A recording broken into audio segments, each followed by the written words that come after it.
Alors, vous avez la page? Ouf, je donne. La page, oui. Ouf, je donne. T'as pas de texte? Attendez, je le mets. En bas. Allez. Allez. Dor balroach gadol. En bas. Vedor balroach gadol. חפץ ומוכרח לחפוץ בכל מקום שהוא פונה לשמוע דברים גדולים.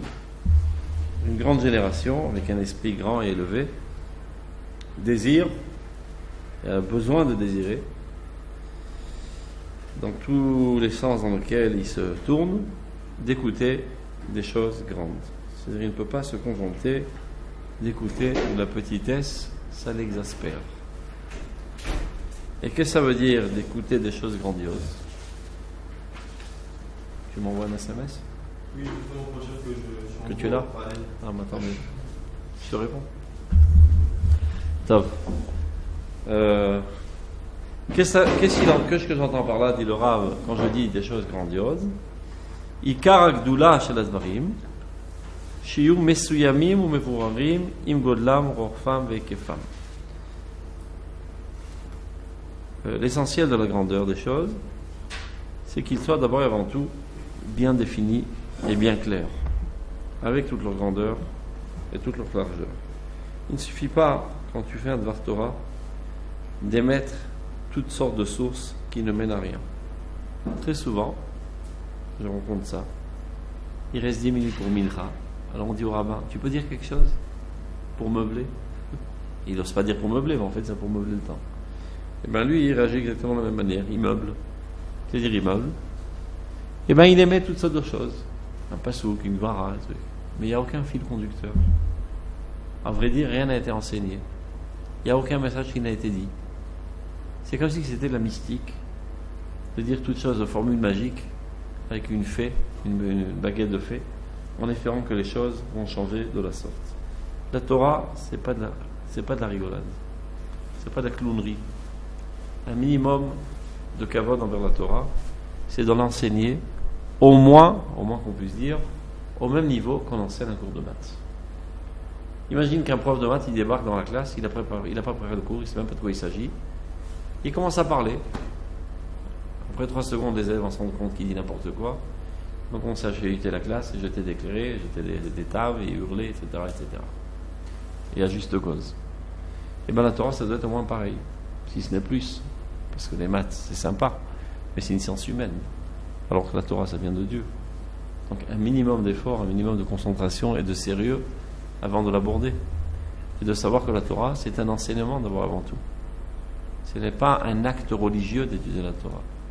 Ce n'est pas un culte. On verse de l'eau, comme ça à l'église, et tout le monde est content. C'est un enseignement qui vient forger les consciences, qui vient te rentrer dans la tête une manière de voir les choses. Comment concevoir les choses à la vision divine des choses. Donc les choses doivent être bien claires, bien définies, etc. Et il ne s'agit pas d'émettre toutes sortes de psukim qui ne mènent à rien. C'est comme si quelqu'un il prenait un fil et il enfilait toutes sortes de chaussettes et de tricots et de culottes et voilà, je t'ai fait un Dvar Torah. Quand vous dites pour combler, c'est-à-dire 5 minutes. Ouais. Et moi, je pense pas que vous Tu as le droit, c'est démocratique. Il reste 5 minutes, admettons. Au lieu de parler, de discuter avec quelqu'un pour parler de choses qui n'ont aucun rapport avec la Torah. Par exemple, en cours de maths, il nous reste 5 minutes de maths. C'est sûr qu'on va faire un cours entier sur le second degré. On peut très bien donner, par exemple, une formule, comme ça, enseigner. Aucun problème. C'est toujours mieux que de ne pas parler. Aucun problème, ça c'est Donc, très bien. C'est d'accord, très bien voilà, si tu es sorti avec une formule. Voilà, au moins, Ça c'est parfait. On parle au moins de C'est pas le problème que je parle. Il se peut très bien que il n'y ait que 10 minutes. 10 minutes, j'évalue, ça me suffit pour expliquer, par exemple, c'est quoi Midat Hanava. Exactement définir c'est quoi la modestie. Et le mec, il sort avec un bagage dans les mains. Voilà, j'ai compris c'est quoi Midat Hanava. Maintenant, je me mets au travail. Je commence à forger ma personnalité à la lumière de ce concept. Mais si je t'ai versé sur la table 46 psukim, et voilà, j'ai dit un Dvar Torah. Ça ne mène à rien. On a toujours le temps d'expliquer quelque chose. De la même manière que j'ai pu débiter pendant 10 minutes des psukim qui n'ont aucun rapport l'un avec l'autre, j'aurais pu faire un seul sujet, concis et bien défini et bien déterminé, et tu sors avec un bagage dans les mains. Quand je te demande c'est quoi la modestie, tu sais me définir exactement. Et une fois que tu sais le définir, tu l'as bien compris, tu sais comment t'organiser pour construire ta personnalité à la lumière de cette conception. Mais je t'ai versé toutes sortes de psukim qui ne disent rien. Tu n'as rien gagné. Ça sert à rien, c'est de la perte de temps. C'est pas de la Torah. Si je dis pas de déverser des psukim pour penser que c'est de la Torah, Torah ça veut dire enseignement. Alors je débarque, je te dis voilà, X, Y, Z, 2, 3 caractères, et j'ai rien expliqué. C'est quoi ce cours de maths? C'est un clown ce prof, c'est pas un prof. J'explique le théorème, j'explique comment ça marche, je te donne un exercice. Tu as compris comment ça marche? Ça c'est un cours. Et bien exactement pareil dans la Torah. C'est pas de la magie noire la Torah. C'est un enseignement tout simplement. Comment gérer sa vie de manière réussie, aussi bien individuelle que familiale, que nationale, que universelle. Comment Dieu voit les choses. Et Dieu étant le créateur, donc il te donne la meilleure formule de réussite de l'avancement de ce monde. Et si tu n'as pas réussi à transmettre ce message dans un cours de Torah, ben c'était pas un cours de Torah. C'est de la perte de temps. Mais non, il y a des gens, ils pensent, voilà, j'ai écouté 10 minutes, c'est super, je m'en relève pas. Tu n'as rien du tout. Tu as perdu ton temps. Il faut que les choses soient bien déterminées. Okay. Après, il y a des choses qu'on fait sans comprendre. Et alors, quel rapport avec ce que je suis en train de dire? Je parle d'un enseignement. C'est clair? Tu peux écouter un cours sans rien comprendre? Qu'est-ce que tu fais quand tu ne comprends pas? Tu bats et tu dors. Si tu es poli. Si tu n'es pas poli, tu chahutes. En fait, tu fais une manif. C'est quoi ça? On n'a pas eu pour notre argent. J'ai payé même mon Starlimout, comment ça s'appelle? La scolarité. Et le prof, il donne pas la cam. Alors tu chahutes, à juste titre. Alors, pareil pour la Torah. Si les gens ne sont pas intéressés par la Torah, c'est parce qu'on leur enseigne pas la Torah comme il le faut, tout simplement. Combien qu'on peut supporter d'écouter des bêtises une après l'autre et rester gentil et soumis et dire oui, kol hakavod, chazak ubaruch, etc. C'est pas des idiots qu'on a devant nous. Si tu as affaire à des idiots, c'est l'heure, donc ils font comme ça avec la tête. Mais c'est une génération intellectuelle. Le plus naze de notre génération, il a au moins le bac aujourd'hui. Pas forcément. Pas forcément. Je ne parle pas des pays sous-développés. Les pays normaux. C'est-à-dire, il aura l'année prochaine, mais c'est clair pour lui qu'il doit avoir le bac. Il ne va pas vivre sans bac. Même s'il n'a pas le bac, il a 12 ans d'études. C'est-à-dire, ce n'était pas le cas il y a 70 ans ou il y a 50 ans. Ceux qui avaient le CM2, c'était les génies. Donc on pouvait leur raconter des histoires et tout, ils étaient très contents. Moi aujourd'hui, les gens, ils analysent. Donc, si la Torah, elle n'est pas au niveau de l'intellectualisme, de l'auditoria, les gens, ils chahutent. Comment ils chahutent? Ils dédaignent la Torah, ils méprisent la Torah. C'est-à-dire, au lieu d'accuser l'enseignant, ils pensent, par erreur, que c'est la Torah qui est naze. Donc cet enseignant a créé du Chilul Hashem. Et c'est lui qui a entraîné que les gens ont abandonné la Torah. C'est clair? Donc vous voyez sur qui repose toute la responsabilité de l'abandon général de la génération de la Torah. C'est un manque d'investissement. Hein? Pas besoin d'être génie. Tu ne peux pas demander à tout électricien d'être électricien. Tu ne peux pas demander à tout plombier d'être plombier. Eh bien oui, ou sinon on ne fait pas le plombier. Si tu n'es pas capable d'enseigner, n'enseigne pas, ne fais pas ce désordre d'enseigner. Le rab qui est à l'école, c'est un rab qui a appris un cours de Torah et qui le ressort, mais c'est pas forcément quelqu'un qui a étudié à l'école. Eh bien qu'il n'enseigne pas. Mais il n'y aura plus personne. Mais c'est pourquoi? Il peut pas se réajuster. Il peut pas se réajuster. Il peut se réajuster. Se mettre à jour. On ne pas dormir sur nos lauriers. Voilà, dans ma jeunesse, j'ai appris, voilà, ça suffit. Même dans les sciences roll, c'est comme ça. Tu sais que moi j'ai appris l'informatique. Si on me met aujourd'hui en informatique, ça va faire la fin du monde. Parce que depuis, on passait 30 ans. Et chaque mois, ça décuple l'informatique. Tu dois tout le temps ta journée. Un ingénieur en informatique qui a eu son comment ça s'appelle ça, son diplôme il y a 20 ans. Tu crois qu'il restait avec les mêmes connaissances qu'il y a 20 ans? Il y a bien longtemps qu'il rejetait du boulot. Tous les jours, il se remet à jour. Parce qu'il faut se mettre à jour. Ben, de même dans la Torah. Quand tu enseignes On t'a apporté pour enseigner un enfant de 4 ans. Oui, mais l'enfant, maintenant, il a 10 ans. Tu peux pas lui enseigner la même chose. Il a grandi. Tu dois te mettre à jour. Donc, il y a 50 ans, la génération est au niveau X. Maintenant, elle se trouve à X plus 1000. Donc, les rabbins doivent monter à X plus 1000. Aussi bien dans l'approfondissement de la Torah que dans la forme, etc. etc. C'est clair? Regardez, on reprend. Dor Baal Ruach Gadol. Une génération avec un grand esprit, Mouchach Lachot, est obligée de désirer, dans tout ce qu'il entend, des choses grandes. Et qu'est-ce que j'entends pour des choses grandes, dit le Rav? Shiu Mesuyamim Uvuramim, qui sont clairs et bien définis. Amatarot. Vous n'avez pas de texte? Il y en a un de plus, ça c'est dommage. J'ai commencé à croire qu'il y avait tous les écrits du Rav Kook dans ton téléphone, parce que je t'ai vu regarder. Ça donne le casse-route. Il faut juger le casse-route, on dit toujours. Tov. המטרות היותר פנימיות שהשרשרת של כל החיים המוסריים, הדתיים, הלאומיים וכל התלוי בהם אחוזה בהן תהיינה מבוררות לפניו. Deuxième point, c'est que les objectifs les plus lointains et les plus profonds soient éclaircis devant lui. Qu'est-ce que ça veut dire? La Torah nous demande énormément de mitzvot, de comportements, de minagim, de conception, de sentiments, etc. Il y en a des millions de devoirs. À quoi tout cela mène? Est-ce que dans les cieux, il y a un bon Dieu capricieux qui dilapide toutes sortes d'ordres pour avoir la satisfaction qu'on le sert parce qu'il est capricieux? Ou bien il y a un programme? À votre avis? Il y a un programme. Alors pourquoi on n'enseigne pas le programme? Hein? Si, c'est marqué. C'est marqué dans la Torah. On ne peut pas comprendre toujours tous les plus petits détails, mais tu peux comprendre. Je t'explique. Ça veut dire,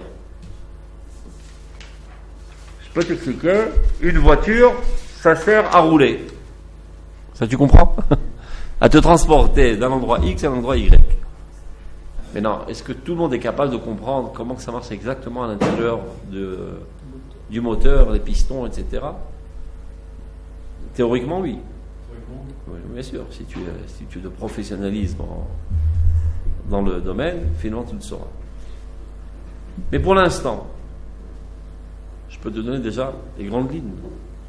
D'abord, quelle est la fin de cet objet, l'objectif, à quoi il sert? Grosso modo, comment ça marche? Et alors, tu seras un peu plus motivé à être attentionné aux petits détails. Oui, mais là, théoriquement, c'est possible que ça te connaisse. Ça aussi, c'est possible. Alors que non, mais on peut attendre à quel moment le propos, sinon Atteindre à Kadosh Baruch Hu, tu peux pas. Mais attendre ce que Dieu attend de toi, tu peux. C'est-à-dire, si Dieu t'a donné la Torah, c'est qu'il évalue que la Torah, elle est compréhensible par l'homme. Ça peut, il ne l'aurait pas donné. Oui, la Torah, je suis d'accord, mais Dieu. Donc, la Torah, je parle de la Torah. Dans la Torah, je répète pour la dernière fois, le cours est facultatif. Ça veut dire que celui qui est là est attentionné du début jusqu'à la fin. Et s'il n'a pas envie d'être là, avec plaisir dehors. Donc, dans la Torah, il est écrit quel est l'objectif de la Torah. À quoi tout cela mène? Pourquoi le monde a été créé? Quel est le rôle du peuple d'Israël? Quel est le rôle des mitzvot, etc. L'objectif est écrit dans la Torah. À côté de cela, il y a la technique de la Torah. Comment faire? C'est clair? Je peux te dire exactement comment un moteur il marche, etc. T'expliquer pendant des heures. Je te dis, mais à quoi ça sert tout ce truc-là? Pourquoi je me prends la tête avec tous ces petits détails? Il y a des millions de détails. C'est très intelligent une voiture. Si vous allez comprendre une fois comment ça marche, il fallait y penser à tous ces petits détails. Rentrez votre tête dans le moteur et tous les trucs qui est autour du moteur. Celui qui a inventé ça, il n'est pas bête, le mec.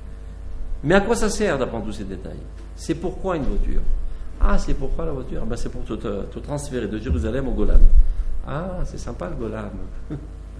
J'ai envie d'y aller. Comme j'ai envie d'aller au Golan, je suis prêt à apprendre à conduire. Et être attentionneux. Et être précis. Parce que l'objectif m'intéresse. Si je te dis, la voiture, c'est fait pour te faire souffrir. Stam. Tu dois prendre le code de la route. Et comment conduire? Stam, parce que je suis capricieux, je te casse les pieds, j'ai envie que tu le fasses. tu n'as pas tellement envie d'être précis. D'accord ? Donc plus tu es convaincu, d'abord tu comprends l'objectif, tu es convaincu de la grandeur de l'objectif, tu es enthousiasmé de l'objectif, plus tu as des chances d'être plus attentionné sur les plus petits détails. C'est clair ? Donc, ce qu'il faut faire, dit le Rav, d'abord et avant tout, bien élucider, bien éclairer dans le peuple, quel est l'objectif global de tout cela ? À quoi tout cela mène ? Non. Où on traite de ces sujets, pas dans le Shulchan Aruch. Le Shulchan Aruch, c'est la technique. Comment faire ? Et c'est très important. Parce que si tu dévies d'un millimètre, finalement, tu n'y arriveras pas à l'objectif. Mais pourquoi faire ? Et à quoi tout cela mène ? Ce n'est pas marqué dans le Shulchan Aruch. C'est marqué dans la science de la Emouna. Et sur cela ont été écrits des tonnes de livres à travers les générations. C'est toute une étude, toute une discipline. Comme l'université a toutes sortes de disciplines. Une des disciplines, c'est la Emouna, qui s'apprend. Et là-bas sont expliqués tous les fondements dans la Emouna, quelle est l'origine, quel est l'aboutissement, à quoi tout cela mène, etc. Après vient l'halakha, te traduit dans le langage du corps, de manière microscopique, comment on effectue ces translations, du point d'origine au point d'arrivée. Mais d'abord, avant tout, il faut comprendre l'itinéraire, et être enthousiasmé de l'itinéraire, et de comprendre que la Torah, ce n'est pas un méli-mélo d'ordre totalement aléatoire, par un Dieu capricieux, mais c'est un programme bien déterminé qui amène l'humanité d'une situation à une autre situation, qui vient réparer ce monde, améliorer ce monde dans tous les domaines. C'est clair ? Regardez dans le texte. Amatarot ayoter pnimiyot. Donc les objectifs les plus profonds de la Torah. Sha'sharsheret shel kol hachaim hamusarim, dont la chaîne de toutes les actions morales, c'est-à-dire les mitzvot, adatim ve'leumim, aussi bien religieux que nationaux, ve'kol atalui bahem, et tout ce qui en dépend, achuza bahem, ils sont tous liés à cet objectif. Maintenant, tout cela doit être clair. Tiena mevurarot lefanav, évidemment, comme tu as dit, à juste titre, kama shu yachol leshaer, tant qu'il est capable de concevoir. Donc tout ce que ta génération est capable intellectuellement, sentimentalement de concevoir, tu es obligé de satisfaire.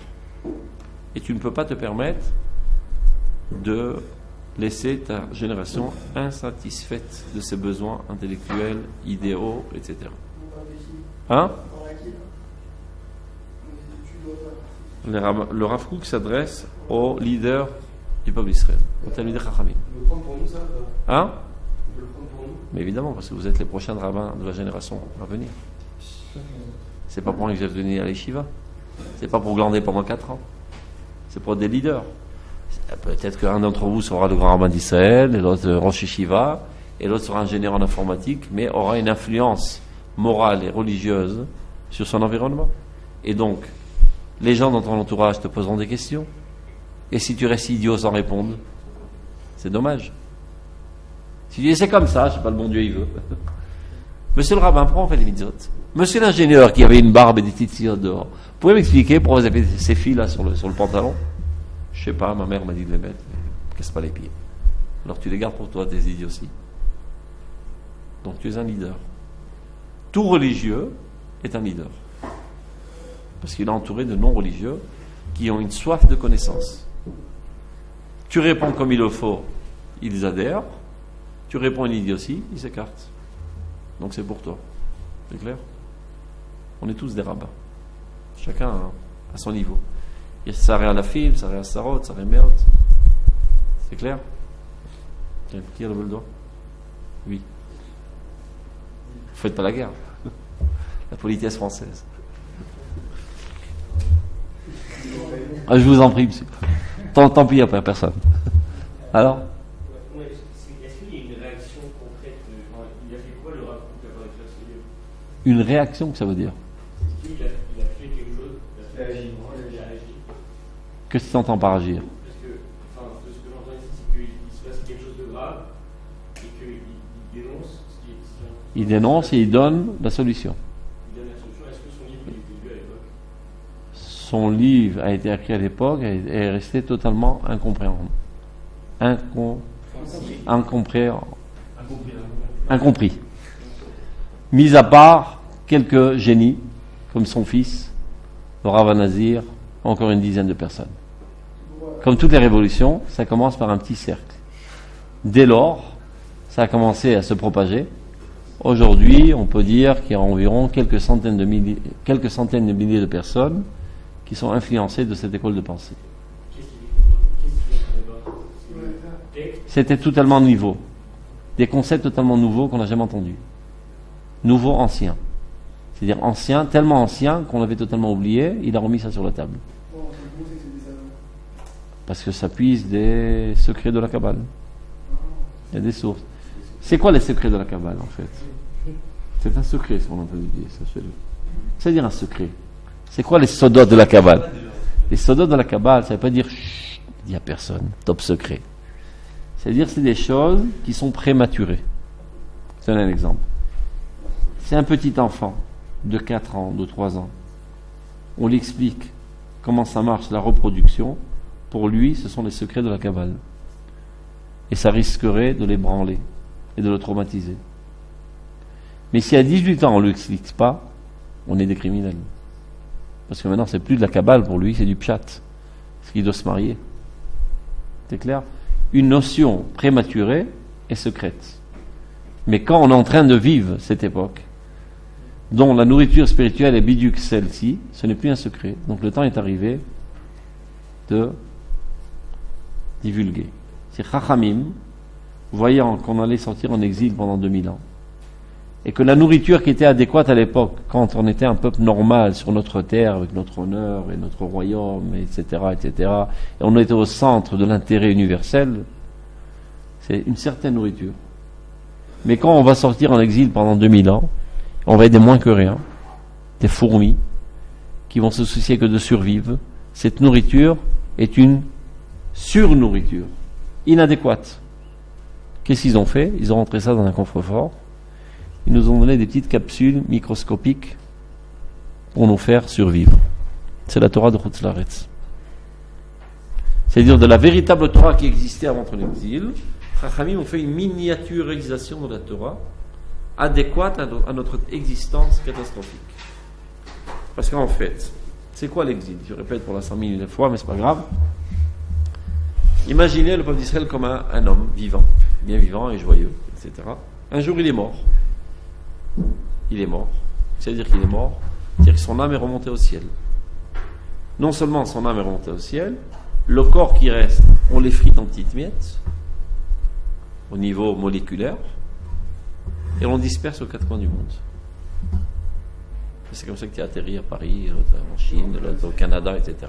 Chaque juif est une cellule qui constituait le corps national israélien. Quand la Shekhinah est remontée au ciel. La Shekhinah est remontée au ciel. Alors, à la destruction du Beth Amikdash. Le premier, non? Premier et deuxième. Est remonté au ciel. Premier essentiellement. Deuxième, il n'y avait pas tellement de Shekhinah. Depuis le premier, disons. Parce que là, l'exil a commencé. Nous, à cause de notre faute, Dieu a décidé de nous guérir en nous envoyant à l'hôpital. Et quel est le remède virulent? De ramener la Shekhinah au ciel, d'éparpiller toutes les cellules aux 4 coins du monde, et là-bas ils recevront un remède virulent qui leur donnera envie de se rassembler pour l'éternité. On était en exil, c'est-à-dire à l'époque de transition, dès qu'est tombé le royaume d'Israël. Dès qu'on n'était plus souverain, a commencé l'exil. Exil en Israël, et après on a été éparpillés, exil après exil. On n'a pas tout de suite été éparpillés aux 4 coins du monde. Au début, il y avait quelques groupes, en Babylonie, etc., etc. Après de là, ça s'est encore plus éparpillé, et d'exil en exil, la catastrophe, elle est de plus en plus grave. Maintenant, ces cellules-là qui restent, elles sont vivantes ou mortes? À l'échelle individuelle, chacune d'entre elles est vivante. Mais l'âme collective qui fait vivre ce corps, elle n'existe plus. Donc vous comprenez que la nourriture spirituelle adéquate à ce corps vivant avec une âme ne peut pas être la même nourriture que ces petites cellules individuelles déconnectées de son organisme. Et donc, Rachamim, ça change cela. La véritable Torah authentique, ils l'ont fermée dans un coffre-fort. Ils nous ont créé une sous-Torah, miniaturisée. C'est la Torah de Chutz Laaretz.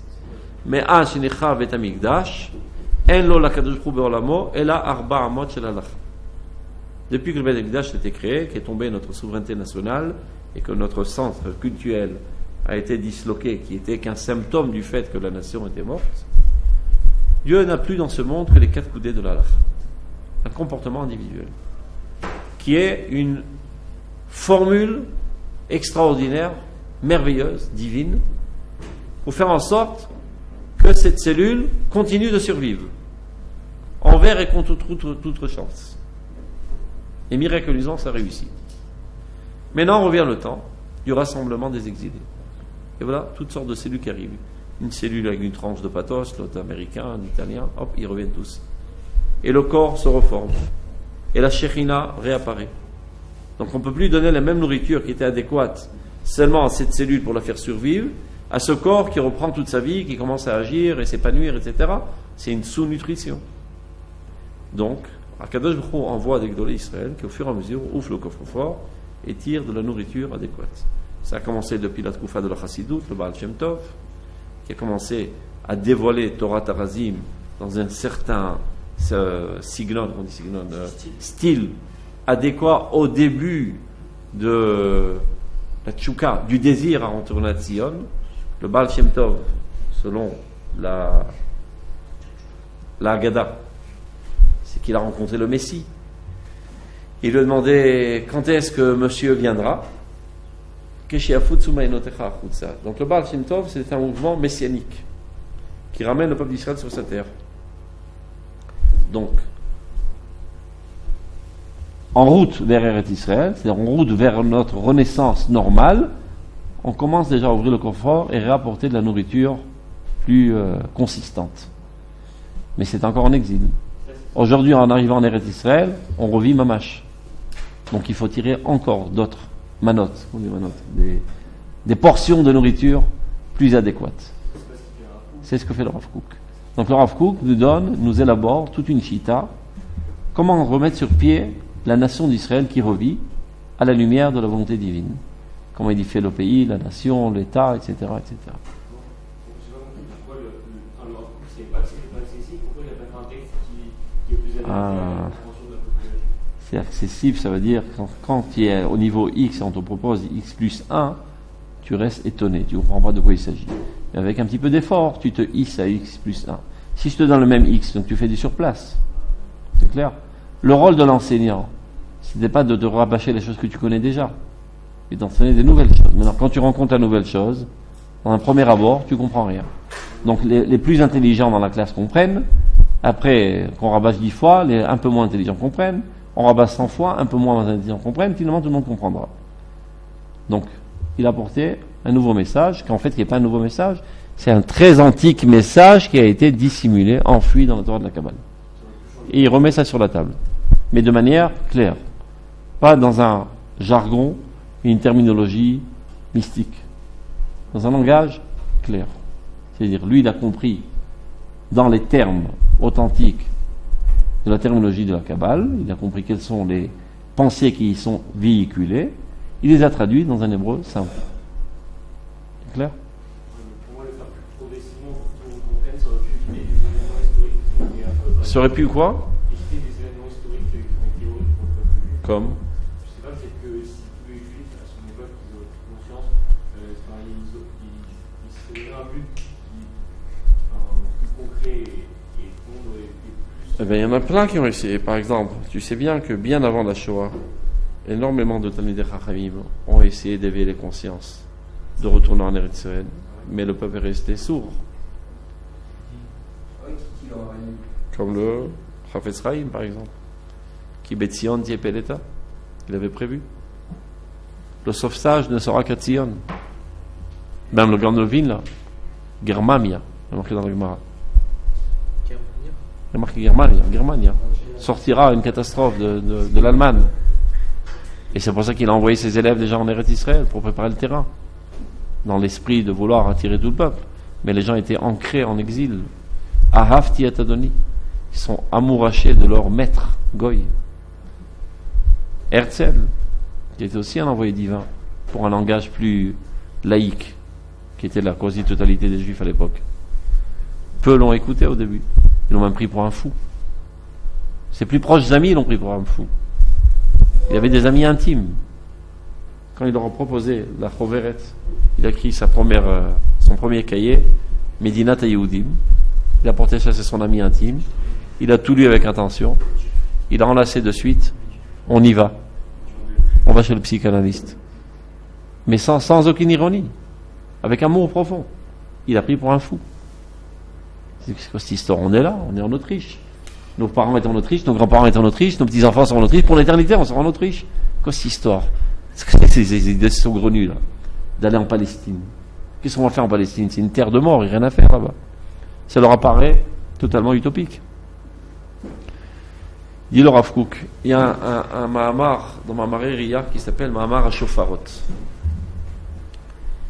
Il dit pourquoi on dit à Rosh Hashanah, ce Mahamar, c'est un Dvar Torah qu'il a fait dans la Beth Knesset de la Khourba. Vous connaissez dans le Rova Yehoudi, sur la grande place là-bas, il y a une synagogue et une grande coupole. On appelle Beth Knesset à Khourba, Shel Rav. Non.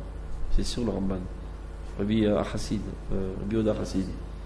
Cette synagogue a été détruite pendant très longtemps. Ce n'est qu'il y a 10 ans qu'elle a été construite, même pas 5-6 ans. À l'époque de Rav Kook, elle était construite. Donc à Rosh Hashanah, il a fait un Dvar Torah là-bas. C'était quoi son Dvar Torah? Il dit, c'était en l'année 1933. Okay. On dit dans le Moussaf de Rosh Hashanah, Teka v'shofar gadol leferuten. Sonne, on parle à Dieu, d'un grand chauffard pour notre délivrance. On dit, pourquoi marquer un grand chauffard? Ça peut bien nous faire que le chauffard est 40 cm ou 30 cm. Donc il ne s'agit pas d'une grandeur en centimètres, mais une grandeur d'importance. Donc il dit, il y a un parallélisme entre le chauffard du Mashiach et le chauffard de Rosh Hashanah. Comme on le sait dans l'Halakha, le chauffard de Rosh Hashanah doit être chauffard shel Aïl, de Khatrila. C'est quoi Aïl? Un bélier. S'il n'y a pas de bélier, qu'est-ce qu'on fait? On ne sonne pas de chauffard? Kol Behema. Tout animal. Théora. Tout animal pur. Et on fait la bracha dessus aussi. Et si tu es coincé dans un village où il n'y a ni bélier, ni animal pur, et dans un quart d'heure, c'est Rosh Hashanah. Un quart d'heure, ça ne suffit pas pour un chauffard. Dans 2 heures, il y a Rosh Hashanah. Qu'est-ce que tu fais? Eh bien, on ne sonne pas d'un chauffard d'un animal impur. C'est l'halakha. Mais si le bonhomme, malgré tout, a pris un animal impur, ou bien même un animal d'Avodah Zara, et l'a égorgé, il lui a arraché sa corne, et a sonné du chauffard Rosh Hashanah, Bedi Avad Yatsa. C'est marqué dans l'halakha. A posteriori, il a été acquitté de la mitzvah. Ça veut dire, les khatrila, il ne faut pas faire cela, mais si quelqu'un l'a fait, Bedi Avad, a posteriori, Yatsa, mais évidemment, on ne fait pas de bracha. Les khatrila, il ne faut pas le faire, mais si le bonhomme il ne le savait pas, ou bien malgré tout il l'a fait, il est acquitté, il n'a pas besoin de refaire. Okay. Mais on ne fait pas de bracha. On ne peut jamais dire il a fait le khatrila. À partir du moment où on dit il a fait, c'est Bediavad. Il a fait, c'est dans le passé, c'est-à-dire que ça a déjà été fait. C'est-à-dire qu'il agit le khatrila. On te dit le khatrila, normativement parlant, on ne le fait pas. Mais toi, tu es têtu comme une mule, tu l'as fait quand même. C'est-à-dire, tu as été acquitté. C'est-à-dire, ça c'est chauffard chez Rosh Hashanah. Dit le Rav Kook, eh bien il y a un parallélisme entre le chauffard de Rosh Hashanah et le chauffard du Mashiach. Et c'est la raison pour laquelle à Rosh Hashanah, on rappelle le passouk du Mashiach. Quel est le parallélisme? De la même manière que le chauffard de Rosh Hashanah, il y a 3 degrés, même le chauffard de la Goula est 3 degrés. Le premier degré, Teka b'shofar gadol. Dieu sonne d'un grand chauffard. De quel chauffard s'agit-il? C'est-à-dire d'un message saint qui appelle les Juifs à revenir sur la terre pour rencontrer Dieu, pour s'élever en spiritualité, pour construire le Beth Amikdash, pour être une nation qui va éclairer l'humanité entière. Ça, c'est le plus grand des messages du messianisme. Mais si nos oreilles sont sourdes, dit le Rav Kook, et qu'on ne répond pas présent à cet appel, eh bien, il y a un deuxième appel, Shofar Pachout, un shofar simple, qui dit, eh ben, on n'est pas pire que les autres peuples, eh ben, nous aussi, on a droit d'avoir une définition nationale. On mérite, nous aussi, un État. Ça veut dire que c'est un appel laïque. C'est le deuxième shofar. Mais Mevarchim alav. Bema Teora. C'est pur. C'est pas saint, mais c'est pur. Mevarchim alav. C'est-à-dire c'est divin aussi. Donc le premier shofar, c'est le shofar des grands Talmidei Chachamim, comme le Baal Shem Tov et le Grand de Mevilna, qui ont appelé les Juifs à remonter en Eretz Israël pour servir Dieu, pour construire le Beth Amikdash et être à la lumière des peuples, etc. Une toute petite minorité a répondu à ce message. Et tout le peuple est resté sourd.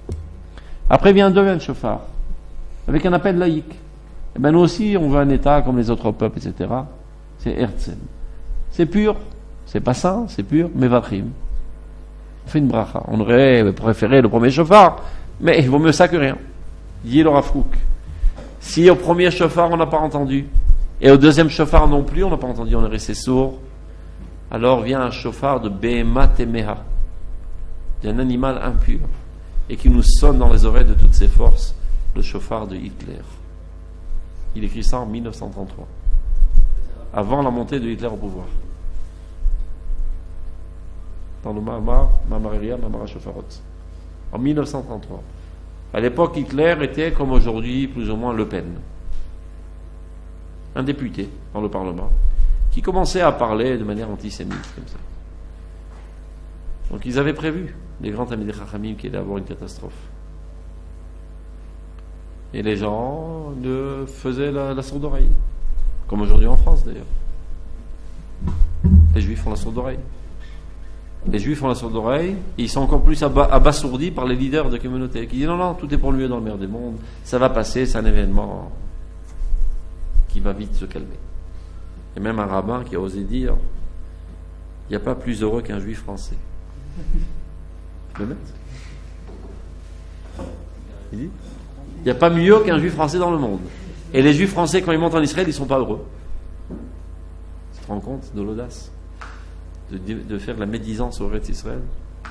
C'est un Gilgul. On est Gilgul. Vous savez c'est quoi un Gilgul? Une réincarnation des Meraglim. Les Meraglim ont été punis par Dieu très gravement parce qu'ils ont médit d'Eretz Israël. Il se prend pour un rabbin. Un rabbin en France. Suite à l'événement qu'il y a eu dans le Super Cacher, où les Juifs ont commencé à s'éveiller que probablement on n'est pas dans notre élément naturel, peut-être qu'il faudrait monter en Eretz Israël, d'autant plus que Bibi Netanyahu leur a fait un discours très bien pour les prirotes, venant en Eretz Israël. Donc il y en a qui, grâce à ça, malheureusement grâce à ça et pas autre chose, ont commencé à s'éveiller. Alors ils sont venus tout de suite éteindre les incendies, que la communauté juive française ne disparaisse pas, Hazé Shalom, donc ils restent avec nous, et ils les ont calmés, restez ici, tout est pour le mieux dans le meilleur des mondes. Donc ils sont abasourdis. Ils ne peuvent pas sortir de la galère, les pauvres. Donc, revenons à notre message.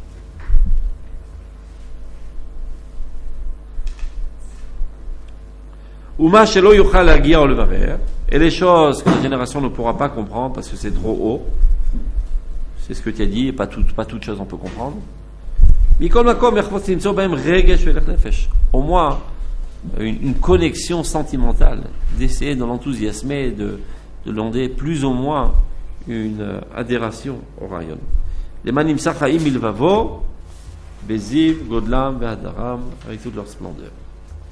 Vadvarim anemuchim, on a la page kouf yudbet, les choses petites et basses et simples, l'apshutim levadam. Afalpi shemele emet vetzedek, lo yaspikulo. Les petites choses, bien qu'à la vérité, ce sont des choses emplies de justice et de vérité, ne le suffiront jamais. Ça veut dire, Mouxé, c'est très important. On ne peut pas mépriser, on ne peut pas détenir. C'est très grave. Basar vechalav, c'est très grave. Toutes les mitzvot, c'est très grave si on les enfreint. Et toutes les mitzvot qu'on fait, c'est très très important. C'est vrai que, objectivement parlant, absolument parlant, c'est très très important. Mais les gens normaux, ou anormaux plus exactement, ils ne comprennent pas la grandeur qui est en cela. Donc on ne risque pas de rentrer en connexion avec eux en leur exposant sur la table toutes sortes de détails. Il faut qu'ils comprennent l'image générale. Je te donne un exemple, regarde. On prend cette feuille-là, je vais la faire une démonstration devant tout le monde. Tu vois la photo là? C'est le Rav Kook. Colle-la au nez, tu vas voir. Colle-la à tes yeux. Colle les pentes, colle aux yeux. Tu vois quelque chose? Qu'est-ce que tu vois? Tu peux décrire? Un point blanc, un point noir, un point blanc, un point noir. Et plus tu écartes, plus tu commences à voir le visage. Quand il y a la tête plantée dans les détails, tu n'y vois rien. Quand tu colles ton visage à l'écran de l'ordinateur, tu vois toutes sortes de pixels de toutes couleurs, mais tu n'y vois rien. Quand tu prends du recul, tu as de la perspective, tu vois un paysage extraordinaire. Après que tu es enthousiasmé de ce paysage, tu peux prendre ta loupe et essayer de comprendre de quoi il est constitué ce paysage. Et l'importance de tous les petits détails. Si vous dites, bon, c'est un petit détail, ça peut faire un pixel comme ci, un pixel comme ça. Change d'un micron les pixels, tu auras une autre image. Au lieu d'un paysage extraordinaire, tu auras un dragon. Tu comprends? Mais quand est-ce que tu peux voir l'importance des petits détails? Après que tu as pris du recul et tu as vu la perspective générale. C'est clair? C'est ce qu'il dit le Rav. Bien sûr que les petits détails sont très importants. Ce sont eux qui constituent toutes les choses les plus grandioses de la Torah. Mais encore faut-il d'abord voir la chose grandiose pour être enthousiasmé et être précis dans les petits détails. C'est clair? C'est ce qu'il dit là, regardez. Advarim anemuchim vapshutim levadam. Des choses petites et simples.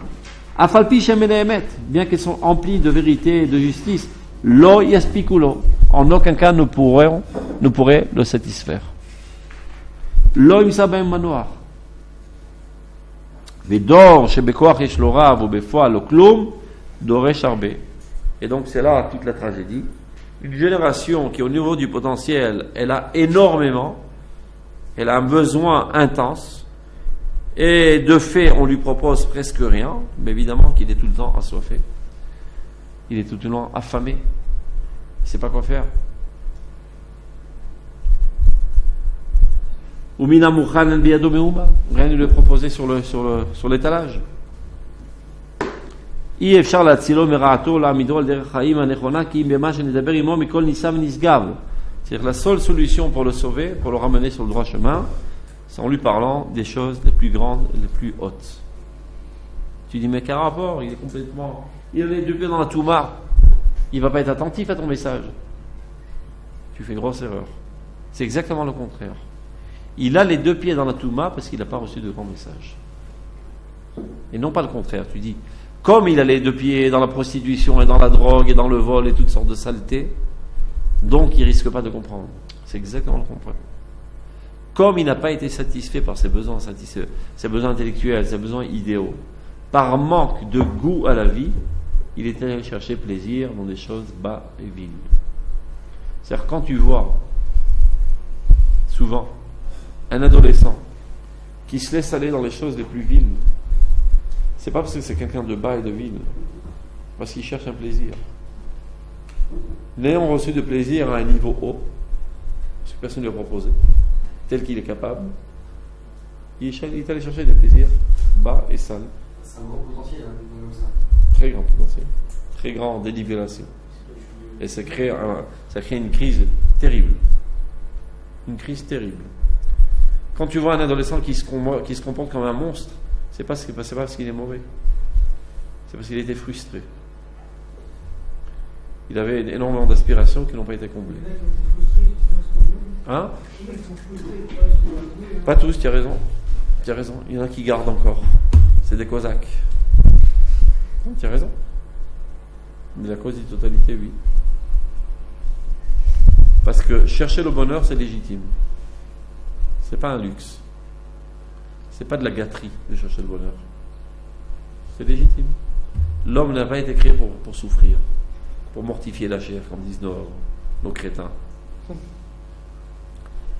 Adam, Machovato, dans le Mislat Yesharim, il commence l'onivra Adam et la litaneg. L'homme n'a été créé que pour avoir plaisir à la chair. Litaneg à la chair. Hein? Pour l'effort, c'est pas de la souffrance. Au contraire, le fruit de l'effort, c'est le bonheur et la satisfaction. Donc combien de temps tu rentres à l'armée? Tu vas pleurer ta mère, je te préviens d'avance.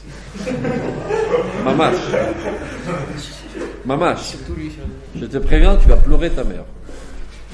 Et je te promets qu'à la fin de la tironoute, tu vas être heureux comme tu n'as jamais été heureux de ta vie. C'est pas parce que tu es un maso, c'est parce qu'ils vont aider à mettre à l'œuvre ton potentiel. Mais quand ils vont te le mettre à l'œuvre, tu vas pleurer.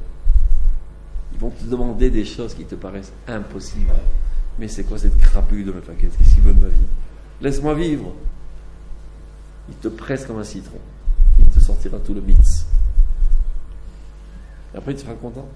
Parce que tu as découvert des dimensions qu'il y avait en toi, que toi tout seul, tu n'étais pas capable d'exprimer par fainéantise. Donc il te donne un petit coup de pouce, ou un grand coup de pied dans le derrière. C'est pas parce qu'il te haït, c'est parce qu'il t'aime. Il veut optimaliser ton potentiel.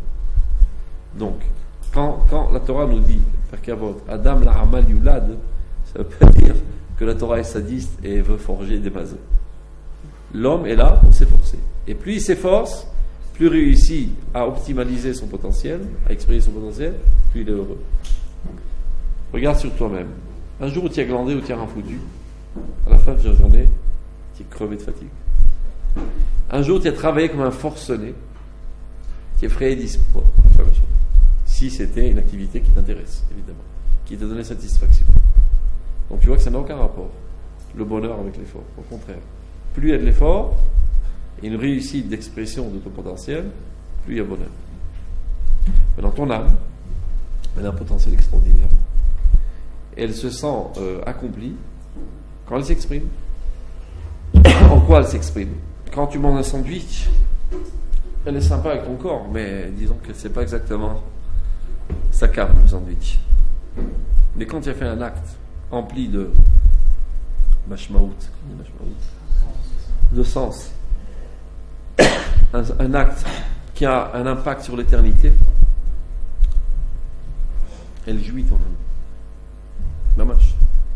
Elle est en extase. Et elle aimait ça à ton roi, qui aimait ça à ton effet, qui aimait ça à ta conscience. Et tu te sens bien dans ta peau. C'est ça. Donc c'est ça la tragédie. Une génération avec un potentiel extraordinaire. Ouais.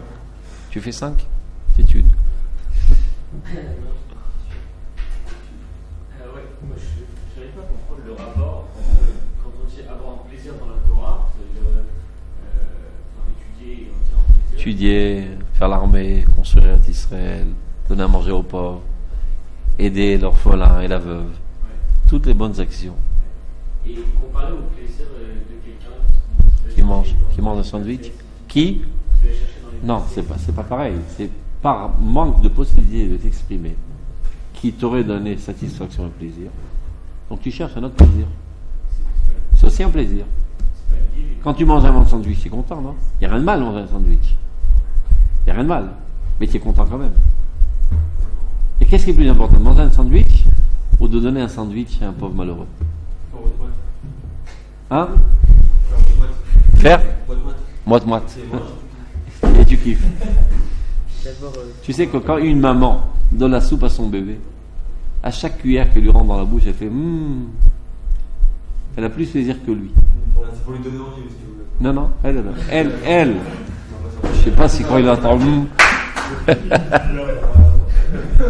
elle ressent un plaisir intense de satisfaire les besoins de son bébé qu'elle aime. Mais pourtant, son ventre est encore vide. C'est un plaisir qui ne se mesure pas au niveau du ventre, mais là. Ça satisfait un besoin sentimental dans ce cas-là. De procurer plaisir à quelqu'un qu'on aime. C'est clair? Mais de la même manière qu'il y a des besoins corporels au niveau du ventre, qu'il y a des besoins sentimentaux, qu'il y a plaisir à donner un cadeau à quelqu'un qui tu aimes, qu'il y a aussi un plaisir à satisfaire tes besoins intellectuels. Il y avait quelque chose que tu ne comprenais pas, que tu avais énormément envie de comprendre, tu as réussi à comprendre. Ah, plaisir. Mais ça, c'est un plaisir quand on l'a fait, mais on ne ressent pas le besoin. Si, Alors que- si. on ne ressent pas le besoin. Ça. Alors, ça ne veut pas dire pour autant que ton âme n'a pas besoin. C'est-à-dire tout simplement qu'elle hurle et tu es un petit peu sourd. C'est pas grave, on s'habitue. Comme, je te donne un exemple. Quelqu'un qui a jamais fait du dessin. D'accord ? Et le seul plaisir qu'il avait jusqu'à présent, c'est de manger un casse-croûte tunisien 3 fois par jour. Il avait un plaisir intense. D'accord ? Le dessin, c'est pas exactement ce qui lui manquait. D'accord ? Ça ne lui a jamais manqué le dessin. Mais quand on l'a initié au dessin et qu'il commence à dessiner, à réussir, à faire des beaux paysages, il a un plaisir intense. Il attend avec impatience. C'est quand le cours de dessin ? Mais avant, il ne pensait pas au cours de dessin. Maintenant, ça lui manque. C'est pas qu'on ait injecté dans sa conscience une nouvelle dimension. On a fait flotter quelque chose qui était enfoui profondément. Parce qu'un chat, tu lui donnes un cours de dessin, même 100 000 ans de fois, il n'aura pas envie d'un cours de dessin. Il n'a pas ça dans son potentiel. Tout le monde est censé aimer la Torah. Tout juif, tout goy est censé aimer le bien des 7 mitzvot béné noirs. C'est la morale générale, universelle. Un goy qui fait une bonne action se sent bien dans sa peau. Un goy qui assassine se sent mal dans sa peau. La première fois. La deuxième fois un peu moins, troisième fois un peu moins. Quatrième fois, ça devient un nazi et il fait ça de manière machinale. C'est pas pour autant que son âme n'hurle pas. Mais il a étouffé son âme, opaque, il n'entend plus rien. Par exemple, si moi je ne ressens pas le besoin d'étudier, c'est parce que Ça veut dire que tu n'es pas tout à fait ici. Le dit le Rav Kook dans Rota Torah, quelqu'un qui ne prend pas plaisir à étudier la Torah, il a un manque dans son israéliout. Clair ? Donc il faut se reconnecter au peuple d'Israël, comprendre c'est quoi le peuple d'Israël, tout simplement en les aimant et en donnant de toi-même pour le peuple, en t'enrôlant dans l'armée d'Israël par exemple. Et donc tu te lis à la nation d'Israël qui est le développement de la divinité dans ce monde. Cela est censé aussi développer un besoin de connaître la science d'Israël, qui est la Torah. Ça s'apprend, on s'initie à plein de choses. Même des jeux. Tu n'avais jamais joué au Monopoly avant, disons. Tu jouais Kobe. Tu as joué, c'est sympa, tu as aimé ça, etc. Puis on rejoue encore une fois. Mais avant-hier, tu pensais jamais au Monopoly. Mais maintenant que je t'ai initié à cela, j'ai dévoilé en toi quelque chose qui existait. Un potentiel qui n'était pas encore exprimé jusqu'à présent. Si ça fait déjà 10 ans que tu as l'habitude de manger du pain rassis. Et c'est le seul mec qui est à la maison. Ben ça va, tu es satisfait, tu connais pas autre chose. Un beau jour, je t'apporte des croissants. Ah, c'est bon les croissants. Et tu manges 3, 4, 5 fois. Le 6e jour, je t'apporte du pain rassis. J'en veux pas. Mais avant, tu aimais le pain rassis. Parce que je connaissais pas les croissants. Tu comprends? C'est comme la drogue. On est ici. Ouais, mais ça c'est négatif, c'est la différence. La seule différence, que ça c'est pas ta nature. Ça s'appelle itmakrout, comme on dit ça en français. Itmakrout, je sais pas si c'est un mot. Une dépendance. Comment on dit ça? Une addiction, voilà. C'est la même sorte de dépendance, mais il faut choisir le bien. C'est pas question de bien ou de mal. Ça c'est l'expression de ta nature, c'est gravé dans ta nature, et c'est ça l'encontre de ta nature. C'est destructif. Donc tu peux développer aussi un plaisir sadiste. Fumer. C'est un plaisir sadiste. Tu vois bien un gosse qui vient de naître. Je sais pas, il a 3 mois, 4 mois, 6 mois, 1 an. Donne-lui une cigarette. Il étouffe. Il dit, c'est quoi ce truc amer que vous bouffez? Vous êtes fou? Eh ben, le premier adolescent qui a commencé à cloper, lui aussi, il a toussé de tous ses poumons la première fois. Après, il a fait ça pour faire de la frime à côté de ses copines. Après, il devient dépendant. Et il développe une satisfaction sadiste de boire une bonne bière. La bière aussi, c'est amer et imbuvable. Mais tu t'habitues. Et l'alcool aussi, c'est amer, c'est imbuvable, ça pique la gorge. Tu t'habitues. Injection. C'est pas pour dire pour autant que voilà, j'ai dévoilé un certain potentiel. C'est un plaisir sadiste. C'est clair? Ça existe. C'est bizarre qu'un plaisir sadiste. De dire que beaucoup de plaisir dans la vie, ça ressort. Pas tous. La plupart des plaisirs, non. La plupart des plaisirs, non.